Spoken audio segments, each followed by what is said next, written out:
ये कहानी है एक गरीब तांगे वाले की। रायगढ़ में एक मोहन नाम का तांगे वाला रहता था। एक दिन वो रेलवे स्टेशन के पास खड़े होकर लोगों को आवाज दे रहा था।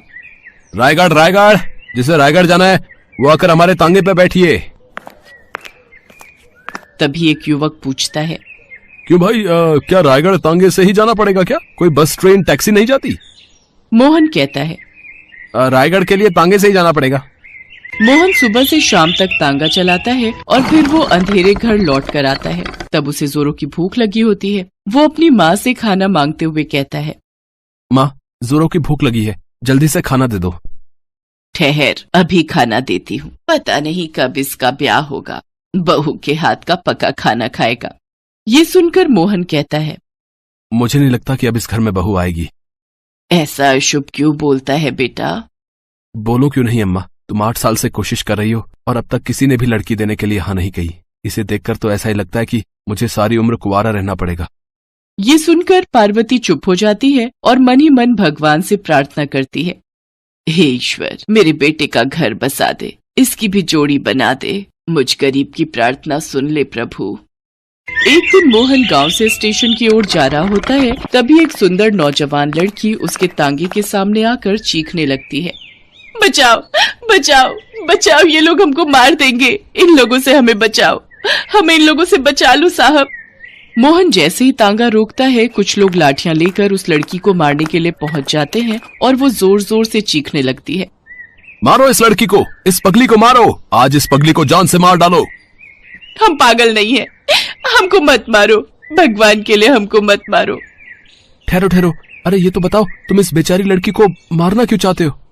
मोहन की ये बात सुनकर वो लोग लाठियां तान कर कहते हैं, अरे आप बीच में मत आइए साहब, आप नहीं जानते, ये बच्चा चोर है। ये कमबख्त किसी का भी बच्चा उठाकर लाड़ लगाने लगती है। हमें डर है किसी दिन ये हमारे बच्चों को चुरा ले जाएगी। ये सुनकर मोहन को उस लड़की पर बहुत गुस्सा आता है और वो लड़की से कहता है, क्या ये सच कह रहे हैं? तुम सच में बच्चा चुराने वाली चोर नहीं हो? नहीं नहीं नहीं, हम बच्चा चुराने वाली चोरनी नहीं है और ना ही हम पागल है। हमको तो बस बच्चे प्यारे लागत है, इसीलिए लाड़ लड़ाने को मजबूर हो जाते साहब। ये कहकर लड़की रोने लगी और मोहन उस पर दया करके उसको अपने साथ ले आता है। तुम्हारा नाम क्या है और तुम कहाँ की रहने वाली हो? हमारा नाम राधा है साहिब और हम अनाथ हैं। तुम्हें बच्चों से बहुत प्यार है? हाँ साहिब, हमें बच्चों से बहुत प्यार है और अगर हमारा अपना बच्चा होए तो सब किस्सा ही कट जाए। ये बात सुनकर मोहन राधा को गौर से देखता है। मोहिनी जैसा रंग रूप नवयौवना श्यामा को देखकर मोहन का मन डोल जाता है। उधर राधा भी मोहन पर मोहित हो जाती है। तुम्हारा बच्चा तो तभी होगा ना जब तुम किसी से शादी करोगी। साहब, आप हमको पसंद है ना, आप हमसे क्यों नहीं शादी कर लेते?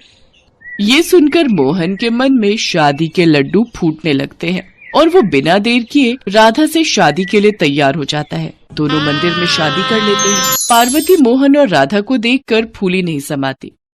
वाह बेटा वाह, बहू तो बहुत सुंदर लेकर आया है, सही में चांद का टुकड़ा है मेरी बहू। क्यों, अब तो खुश हो ना अम्मा? मेरी खुशी की तो पूछ मत बेटा। समय बीतता जाता है और राधा गर्भवती हो जाती है। राधा के गर्भवती होने पर पार्वती मन ही मन बहुत प्रसन्न होती है और ईश्वर से प्रार्थना करती है, हे ईश्वर, भला हो तेरा, तूने मेरे जीते जी मेरे बेटे की सुंदर जोड़ी बनाई और बच्चे की आशा उम्मीद जगाई। अब तो तेरी कृपा से पोते पोती खिलाऊंगी। कुछ समय और बीत जाता है। एक दिन अचानक ही राधा को प्रसव पीड़ा शुरू हो जाती है। मोहन और पार्वती उसे अस्पताल लेकर जाते हैं। वो दोनों बच्चे के जन्म को लेकर फूले नहीं समा रहे होते, तभी अस्पताल में भगदड़ मच जाती है। माँ के गर्भ से जन्मी नागिन, गजब हो गया। देखो नर्स, राधा ने एक नागिन को जन्म दिया है। डॉक्टर देखो, जल्दी से भागो नहीं तो ये नागिन डस लेगी। ये कहकर डॉक्टर नर्स वहाँ से भाग लेते हैं और ये खबर पूरे अस्पताल में आग की तरह फैल जाती है। जो भी इस बारे में सुनता हैरान होकर रह जाता। क्या हुआ डॉक्टर, अस्पताल में भगदड़ क्यों मची हुई है? लोग इतने अचंभे में क्यों हैं? ये सब तुम्हारी पत्नी के कारण हुआ है। तुम्हारी पत्नी ने एक नागिन को जन्म दिया है। हे ईश्वर, ये किस पाप का बदला लिया तूने? मेरी बहू के गर्भ से नागिन कैसे पैदा हुई? कुछ देर बाद राधा को होश आता है तो वो अपना बच्चा ढूंढने लगती है। मेरा बच्चा, अरे अरे मेरा बच्चा कहाँ गया? अरे डॉक्टर, नर्स, मेरा बच्चा कहाँ गया? तभी उसके कानों में नागिन की आवाज सुनाई देती है। माँ, मैं यहाँ। माँ, मैं हूँ तेरी बच्ची। क्या? मैंने तुम्हें जन्म दिया है? नहीं नहीं, ऐसा नहीं हो सकता। पर यह सच है माँ। यह सुनकर राधा फूट फूट कर रोने लगती है और अपने भाग्य को कोसते हुए कहती है, एक नागिन की माँ कहलाने से तो अच्छा है मर जाना। अब मैं जिंदा नहीं रहूंगी, अब मैं मर जाऊंगी। और राधा रोने लगती है। तभी अचानक से आसमान काला हो जाता है और बिजली चमकने लगती है और एक नागिन खिड़की के रास्ते राधा के कमरे में प्रवेश करती है। उसे देख राधा घबराते हुए कहती है, अरे अरे भगवान, ये क्या हो रहा है मेरे साथ? ये नागिन मेरे पीछे क्यों पड़ गई? तभी नागिन राधा से कहती है, राधा डरो मत श्यामा, डरो मत मेरी बहन। ये कहते हुए नागिन एक सुंदर कन्या में बदल जाती है। राधा उसे आश्चर्य से देखते हुए कहती है, कौन हो तुम और तुम्हारा मुझसे क्या संबंध है? मैं तुम्हारी छोटी बहन आशा हूँ और ये तुम्हारी बेटी है। और राधा, तुम भी हमारी तरह एक नाग कन्या हो। राधा ये सुनकर दंग रह जाती है और आशा उसकी सच्चाई उसे बताने लगती है। राधा, तुम नागलोक की सबसे सुंदर कन्या थी। एक बार तुम भूलवश धरती पर आ गई थी। कुछ समय बीता और नौजवान मानव देख तुम्हारे मन में आता है, अभी इससे विवाह कर लूं और अपना सारा जीवन इसके साथ बिताऊं।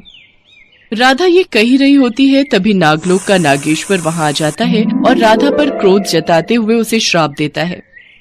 यदि तुझे मानव ही पसंद है तो ले, मैं तुझे श्राप देता हूँ।